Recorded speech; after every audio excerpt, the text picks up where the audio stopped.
You know what? You got to give credit to Ole Miss because you know what? Them boys said, hey, we not finna waste no time.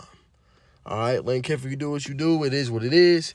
We can go ahead and get our next, obviously, head coach. And the next head coach is going to be Pete Golding. Obviously, in a defense I've critiqued a little bit. Obviously, struggled, going up, against Georgia earlier this year. But they've been doing their thing so far, man. You look at some of their ranks, man. Top 35 total defense, top 20 scoring defense this year, only 20 points per game.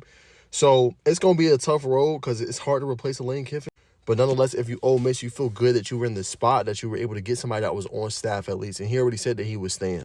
But now at least the good thing is you got a guy that knows the system, knows the team, knows the players. And no, it won't be easy because you're going to have Lane Kiffin who's going to poach players and stuff like that. But at least you got a guy like, that you can kind of rally around a little bit. So the biggest question for Pete Golding going forward is how will he build out his offensive staff, right? Who are some people he going to get in order to kind of come in? That's going to be the biggest question, the calls, the conversations, and things like that. Who is he going to get to be able to come in and be able to obviously lead his team? Very interesting to say the least.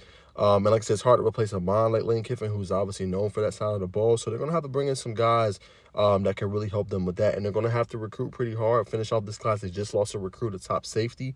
So that's never easy, but you're going to have to get in guys that can contribute early, and then you're going to have to hit the portal pretty hard, right? January 2nd is going to be an important day for Ole Miss, obviously in their program, and being able to bring guys in and being able to play early on because they hit the portal pretty good this year, right? You brought in Trinidad Chambers, who ended up being a better player than you thought, and he stepped up obviously big for you. So that was a big get, obviously, for the program and things like that. But I want to hear from Ole Miss fans. Was this a good choice? Would you have made this choice this early if you Ole Miss, or would you have went through the process? Now, for Ole Miss, I think it was a good decision because you got the familiarity, and you don't want to have to go through this process of trying to hire the next coach.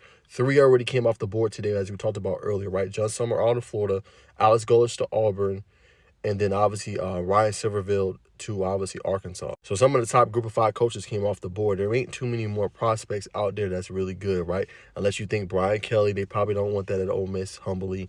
Obviously you think about, some of the coaches that got fired, or Brent Pry, but I don't see any of that working out for you. Or coaches that can come in and contribute, that early. Or Hugh Freeze. But if you Ole Miss, you don't want that. You want somebody that's new. You want somebody that's known. You want somebody that knows your system. So I think this was obviously a good counterplay to everything that went on today. You got screwed over, as I said in my other video. Unfortunately kind of left you high and dry, but it is what it is. It's part of the process. And like I said, the calendar needs to change. The calendar needs to go, like I said, towards the end of the season. And you cannot poach people. You cannot talk to people until after the season is over. You should not be having these kind of conversations when your team is in a playoff spot. Like, this should not have been available for Lane Kiffin until after they did what they needed to do during the regular season, which is why I respect the NFL more, because they do not allow things like this, which obviously sucks for the program and almost pretty much gutted the team out. But I would say solid move for Ole Miss after everything that just happened.